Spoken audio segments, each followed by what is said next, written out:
네, 안녕하십니까. 저는 예산 과정 내 증거 기반 정책 설계 현황과 과제라는 주제로 말씀을 드리도록 하겠습니다. 이 발표에서는 먼저 이러한 예산 과정 내 증거 기반 정책 평가의 필요성에 대해서 말씀을 드리고, 그렇다면 현재 우리나라에서 하고 있는 제도들을 검토한 이후에 이러한 예산 과정 내 어떤 증거 기반 정책 설계를 위해서 정책 실험이 어떻게 필요할 수 있는지, 그리고 현재 우리나라에서 어떠한 사례들이 있었는지 살펴보고 앞으로의 과제들에 대해서 논의하도록 하겠습니다. 먼저 처음 말씀드리고자 하는 것은, 여태까지 우리나라의 경우에 이제 경제 성장에 초점을 맞추고 달려왔다면 어느 정도 이 성장이 이루어지고 나서는 다양한 사람들의, 국민들의 사회적 요구, 개인적 요구에 대응해서 재정 정책의 역할이 점점 더 커지고 있는 상황입니다. 이에 따라서 이러한 재정 지출의 압력이 높아지고 있는데, 한편으로는 이 재정 여력이라는 것이 한정되어 있기 때문에 결국에 이 재정 운용을, 재정 관리를 보다 효율적으로, 효과적으로 하는 것의 필요성이 커지고 있는 상황입니다. 이러한 점에 있어서 증거에 기반해서 정책을 설계하는 것은 더욱 중요해지고 있는 시점이라고 볼 수 있습니다. 이렇게 증거를 기반해서 정책을 설계한다는 것은 결국에 원래 목표했던 그 정책 목표에 맞게 이 정책이 수행될 수 있을지, 시행될 수 있는지를 점검해보고, 또 여러 정책 대안 중에서도 이 대안이 비용 대비 효과성이 어떠한지를 평가해봄으로써 이런 어떤 객관적인 증거 하에서 이 정책들을 설계해가는 과정을 뜻합니다. 이러한 증거 기반 정책 설계에 기반해서 정책을 수행하게 되었을 때는 보다 이제 비효과적인, 비효율적인 정책 수행으로부터 발생되는 재정 낭비를 방지할 수 있다는 점에서 보다 효과적인 재정 운용을 가능하게 합니다. 현재 우리나라의 경우에도 이런 예산 과정 내에 어떤 평가, 증거를 기반으로 정책을 설계해 가기 위해서 이제 시범 사업과 예비 타당성 조사와 같은 제도들이 이미 시행되고 있습니다. 하지만 이러한 점에 있어서 좀 한계들이 있을 수 있는 점은, 먼저 사전적으로 그 사업의 효과성을 평가하는 경우에는 사전적으로 그 정책 대상의 반응이 어떨지, 정책 개입에 따른 반응이 어떨지를 예상하는 것이 어렵기 때문에 이러한 근원적 한계로 말미암아서 그 평가 자체의 한계가 있을 수 있다는 점입니다. 또 다른 점은, 이미 시행되고 있는 사업들의 경우에는 적절한 대조군을 찾는 것이 어려워서 이 엄밀한 어떤 정책 평가로 이어지기 어려운 한계점이 있다는 점을 지적할 수 있습니다. 이러한 어떤 현재의 제도들에 대해서 조금 더 자세히 검토해 보고자 하였습니다. 먼저 첫 번째로 시범 사업의 경우에는 본 사업으로 확대하기 이전에 소규모의 사업으로 이 정책의 효과성이 어떨지를 검증해 보는 제도라고 할 수 있습니다. 그래서 결국에는 본 사업으로 확대의 어떤 증거, 기반을 마련하고자 하는 것이고, 또 한편으로는 실제 본 사업으로 갔을 때 보다 효과성을 높이기 위해서 구체적인 정책 제언을 할 수 있다는 장점이 있습니다. 근데 이러한 시범 사업에 대한 평가의 현재 과정을 살펴보면, 이제 그 사업 부처에서 자체적으로 평가를 하도록 되어 있고, 하지만 이 평가에 대한 어떤 특별한 가이드라인은 제시되고 있지 않은 상황입니다. 이러한 시범 사업에 대한 평가 부분을 더 자세히 보기 위해서 저희는 이 시범 사업, 특히 3개의 부처, 그래서 보건복지부, 고용노동부, 그리고 교육부에서 최근 5년간 실시되었던 시범 사업들을 살펴보고 이에 대한 정책 평가가 어떻게 이루어졌는지를 살펴보도록 하였습니다. 먼저 총 40개의 시범 사업들을 찾아볼 수 있었고, 이때 대부분이 1년 이내에 사업 기간을 가지고 있었습니다. 그리고 100억 원 이하의 사업들이 대다수였고, 특히 이제 보건복지부에서 40개의 사업 중 25개로 가장 많은 시범 사업을 수행하고 있었습니다. 먼저 가장 첫 번째로 찾아볼 수 있었던 한계는, 저희가 그 각 시범 사업에 대해서 어떤 평가 보고서가 있는지를 찾아보았을 때 2016년부터 2019년, 이번에는 이제 정책 평가 보고서의 경우에는 2020년을 제외하고 4개 연도에 대해서 찾아봤는데, 32개의 시범 사업 중에 10개에 대해서만 어떤 평가가 제대로 된 보고서를 발견을 할 수 있어서 결국에 대다수의 시범 사업들이 제대로 평가되지 않은 채 수행되고 있음을 발견할 수 있었습니다. 또 다른 한편으로는 이러한 평가가 되고 있는 시범 사업이라 할지라도 그 평가 결과의 수준이 그 평가 설계의 어떤 한계로 인해서 거기서 제시되는 증거의 수준이 낮을 수밖에 없다는 점입니다. 그래서 그 시범사업 평가들 중에 66.7%는 그 대조군이 설정되어 있지 않았고 또한 사후 평가만을 가지고 있었습니다. 그래서 그 정책 개입이 들어간 처치 집단만을 보고 있었고, 그리고 정책 개입 이전과 이후를 비교하는 평가가 아니라 정책 개입 이후만을 살펴보는 그러한 평가들이었습니다. 그리고 또 시범사업 평가의 50%는 정량적 분석이 아닌 정성적 분석, 그래서 그 정책을 받은 수혜자 집단의 만족도만을 조사하기에 그쳐서 이러한 평가 설계의 어떤 한계로 인해서 여기서 제시되는 증거들이 어떤 신뢰성과 객관성을 확보하고 있다고 보기 어려운 수준이었습니다. 세 번째 한계점으로는 이러한 평가 주기가 예산 주기와 잘 맞지 않는다는 점입니다. 이로 말미암아서 이러한 시범 사업에 대한 평가 결과가 실제 본 사업으로 반영되는 데 있어서 어려움을 겪을 수 있다는 점인데요. 여기서는 이제 2017년에 이루어졌던 보건복지부에서 있었던 시범 사업들을 살펴보았는데, 대부분의 사업들이 시범 사업 이후에 더 확대된 예산 규모를 가지고 본 사업으로 확대된 것을 보실 수 있습니다.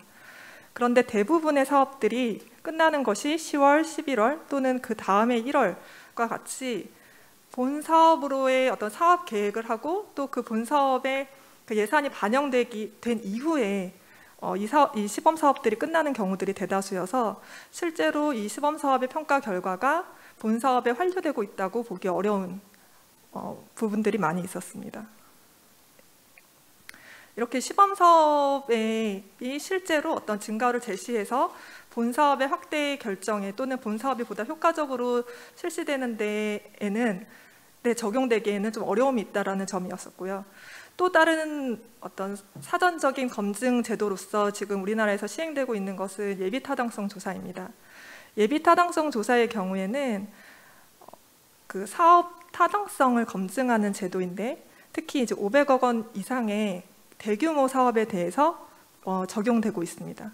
그래서 결국에는 이 사업을 수행할지 말지, 시행할지 말지를 결정하는 어떤 예산적 정보를 제공하기 위해서 사전적으로 이 사업을 평가하는 제도입니다. 이 사업의 경우에는 우선적으로 대규모 투자, 건설 투자 사업에 1999년부터 도입돼서 시행되고 있었고, 2010년 이후에는 비투자 재정 사업, 특히 이제 사회정책 재정 사업에 대해서도, 그래서 복지나 노동, 환경 등의 사회 정책에도 도입되게 되었습니다. 그래서 여기서 보시는 것은 이제 복지 및 소득 이전, 그래서 사회 정책 사업에 대한 예비 타당성 조사가 어떻게 수행되고 있는지 개요도를 보실 수 있는데, 중간 라인의 세 가지를 보시면 여기서 특히 평가의 요소로 삼고 있는 세 가지 부분은, 우선 첫 번째는 경제 환경적인 요소, 그리고 두 번째는 이제 사업 설계가 적당한지 적절성에 대한 평가 부분, 그리고 세 번째가 바로 비용 효과성과 관련된 부분입니다. 그 복지 및 소득 이전이라는 것 자체가 정확하게 사전적으로는 이런 비용 효과성을 보기 어렵다는 점에서 계량적이지는 않지만 정책적인 어떤 요소들 또한 중요하게 다뤄지고 있습니다. 바로 이런 점에 있어서 사전적으로 그 정책의 효과성을 정확하게 보기 어렵다는 한계가 있는데요. 이러한 점으로 인해서 2019년에는 최근에는 이 예비 타당성 조사가 개편되어서 어떤 사업을 실시할지 말지를 결정하기보다는 이 사업의 효과성을 개선하기 위해서 어떠한 정책적 대안들이 있을 수 있는지를 살펴보는 쪽으로 그 포커스가 옮겨가게 됩니다. 이러한 점에서 더욱더 어떤 비용 효과적인 측면에서의 분석보다는 좀 정책성 위주의 분석들이 주가 되고 있는 지금 흐름이라고 보실 수 있습니다. 그리고 또 한편으로는 이러한 예비타당성 조사 대상 사업의 경우에도 이 시범 사업들이 활용되고 있는 경우가 있지만 이 예비타당성 조사와 이 시범 사업이 별개로 이루어짐으로 인해서 실제로 이 시범 사업의 결과들이 예비타당성 조사에서는 제대로 활용되고 있지 못하다라는 점입니다. 그래서 뭐 예를 들어서 동시에 이 예비타당성 조사와 시범 사업이 시작되다 보니까 이 예비타당성 조사가 끝난 다음에서야 이 시범 사업 평가 결과를 활용할 수 있게 된다던가, 또는 이 연구진들 자체가 다름으로 인해서 어떻게 서로 연결되어서 이 평가 결과가 사용되지 못한다는 점도 있고요. 또 한편으로는 이전에 이 시범 사업들이 있었지만 예비타당성 조사의 사업은 유사하지만 완전히 다른 사업 계획으로 인해서 이 시범 사업의 평가 결과들을 활용할 수 없었던 그러한 한계도 있었습니다. 이러한 점에서 결국에는 이런 예산 과정 내에서 우리가 어떤 증거에 기반한 정책 평가가 더욱더 중요하지만 이러한 증거의 그 퀄리티를 높이고 보다 더 강력한 증거를 가질 수 있도록, 그래서 그 증거에 기반해서 보다 정보를 가지고 정책을 설계해 갈 수 있도록 하기 위해서 정책 실험을 활용할 수 있는 부분이 있다라고 판단하고 이러한 부분들을 제안드리고자 합니다. 그래서 앞에서 김부열 교수님께서 말씀해 주셨지만 주로 이제 무작위 배정에 기반하여서 보다 엄밀하게 어떤 정책 개입의 인과적 효과를 살펴보고자 이 정책 실험들을 활용하고 있는데, 이러한 정책 실험을 활용했을 때의 장점이라고 한다면 우선적으로는 기존의 어떤 사전적인 평가의 성격을 시범 사업이나 소규모의 사업 이후에 어떤 사후적인 평가로 전환함으로써 보다 엄밀하게 정책의 효과성을 판단해 볼 수 있다라는 점이 있을 수 있습니다. 또한 한편으로는 실제로 사업을 수행하고 나서 어떤 정책 제안들을 줄 수 있기 때문에 보다 구체적이고 실제적인 정책 제안들을 제공할 수 있다는 장점 또한 있습니다. 그리고 세 번째로는 특히 이 무작위 배정 실험 같은 경우에는 비교군과 터치군을 단순 비교함을 통해서 그 정책 개입의 인과적 효과를 나타내기 때문에 그런 이해관계자들 그리고 특히 정책 위반자들을 설득하기에 보다 직관적이고 효과적인 정보들을 제공할 수 있다는 장점 또한 있습니다. 그리고 마지막으로는 이러한 정책 평가, 이러한 정책 실험에 의한 평가 결과가 당장 현재의 정책에 반영되지 않더라도 미래의 정책을 위한 정보의 어떤 저장고 역할을 할 수 있다는 점인데, 이 부분에 있어서는 이후에 우리나라의 어떤 정책 실험 사례를 설명할 때도 다시 한번 말씀드리도록 하겠습니다. 그래서 우리나라의 경우에도 이러한 정책 실험들이 아예 없었던 것은 아니고 몇몇 개 단발적으로 이루어진 정책 실험들이 있습니다. 그래서 대표적인 것 중에 하나가 이제 두루누리 사회보험료 지원 사업이라고 볼 수 있는데, 이것은 이제 2012년 2월부터 6월까지 이루어졌고 이 사회보험의 사각지대를 해소하기 위해서 저임금 또 소규모 사업장인 근로자들에게 사회보험료를 지원하는 사업입니다. 이제 이 경우에 16개의 시도에 2개의 시군구를 뽑고 그 중에 하나를 이제 처치 집단으로 삼음으로써 이제 자연스럽게 다른 유사한 하나의 지역이 대조군으로 설정되게 됩니다.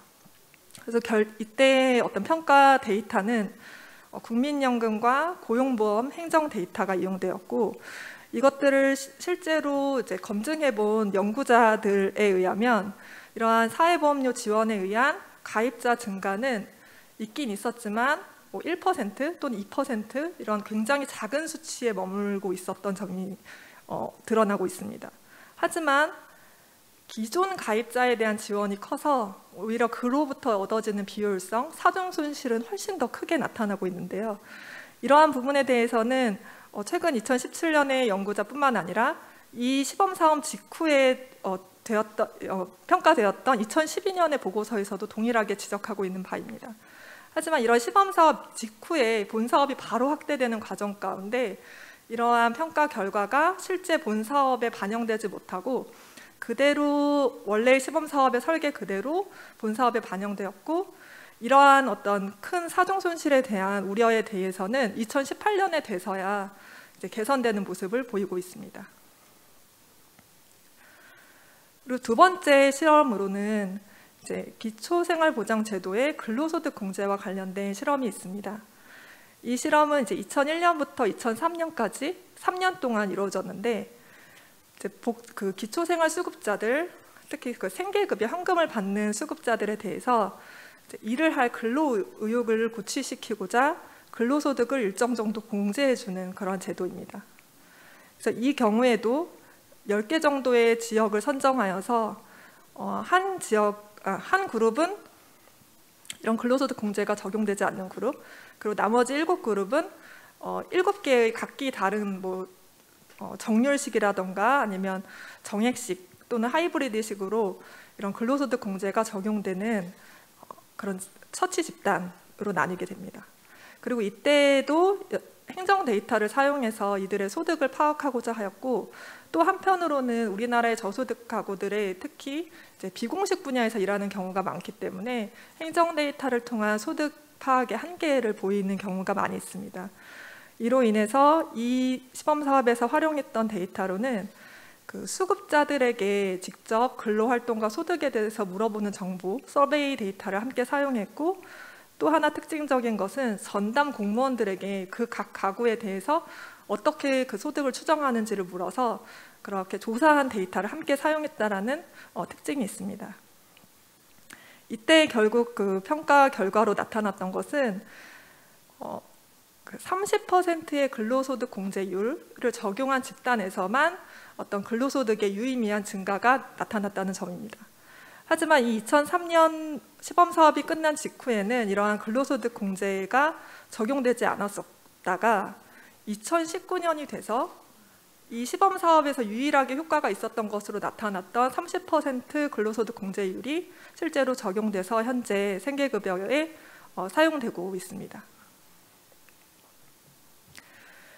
앞서 말씀드렸던 이런 사례들은 우리나라에서 이런 정책 실험들이 단발적으로 이루어졌던 사례들을 말씀드렸고, 하지만 이제 이러한 정책 실험들이 보다 체계적으로 우리의 예산 과정 내에서 어떤 증거 기반 정책 설계를 위해서 사용될 수 있게 하기 위한 어떤 과제들이 무엇일지를 고민해 보고자 합니다. 우선 첫 번째로는 결국에는 이 사업 부처들이 이런 정책 실험을 활용해서 본인들의 정책을 평가해보고 좀 그럴 수 있는 과정들이 있을 필요가 있는데, 하지만 그 사업 담당 공무원들의 입장을 생각해 본다면 이것이 오히려 본인의 어떤 일들을 더 많이 늘리게 될 수도 있고, 아니면 본인의 사업에 대해서 너무 엄밀하게 평가하는 것에 대해 부담을 가질 수도 있고, 또 한편으로는 무작위 배정 자체에 대한 어떤 거리낌으로 인해서 이렇게 실제로 정책 실험을 손을 들기가 어려운 경우가 있을 수 있습니다. 이러한 점에 있어 봤을 때 이런 사업부처 공무원들에게 어떻게 이런 정책 실험에 대한 인센티브를 줄 수 있을지를 고민해 볼 필요가 있다고 생각합니다. 그러한 점에서 어떤 미국의 사례를 생각해 보면 이제 1990년대, 80년대에 있었던 여러 복지 개혁들의 이제 주 단위에서 주정부 단위에서 이루어졌던 이 정책 실험 결과들이 많이 사용되게 됐는데, 이때 이 주 정부들에게 이 연방 정부에서 주었던 인센티브는 무엇이었냐면 그 복지제도에 사용되고 있는 일반적인 규정들에 대해서 면제권을 갖기 위해서 어떤 평가를 가져와라 라고 했을 때 특히 실험적 평가를 가장 우선적으로 선정한 바 있습니다. 이렇게 뭔가 좀 더 그 추진에 있어서 권한을 줄 수 있다던가 어떤 파워를 줄 수 있다면 좀 더 인센티브를 줄 수 있다라는 생각이 들고요. 두 번째로는 현재 예산 주기와 이런 정책 실험의 기간들이 서로 별개로 이루어지고 있는데 이것들을 서로 매치시키는 노력이 필요합니다. 이때 특히 중요한 것이 저는 두 가지라고 생각하는데, 우선 첫 번째로는 이 사업이 계획되고 있는 시점에서 같이 정책 실험에 대한 설계가 함께 논의됨으로써 이 사업의 계획과 정책 실험 설계가 함께 가는 것이 필요하다고 생각되어지고, 그 이후에 이 정책 실험 평가가 끝나고 나서 이게 실제로 기획재정부의 이제 예산실의 예산 요구서로 들어가게 될 텐데, 그때 이 평가 결과가 함께 들어갈 수 있도록 그 주기를 맞추는 것이 필요해 보입니다.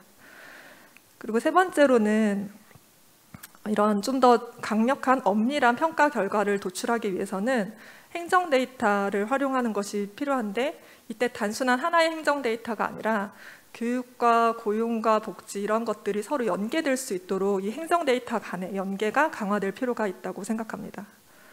그리고 마지막으로는 저는 이 발표 내에서는 이제 예산 과정 내에서 어떤 정책을 설계하는 데 있어서 이 증거 기반 정책 평가가 활용될 수 있는 부분에 좀 더 초점을 맞춰서 말씀을 드렸지만, 결국에는 이 정책 실험이라는 것은 신규 사업뿐만 아니라 이제 기존의 사업에 대해서도 적용될 수 있는 부분이 있습니다.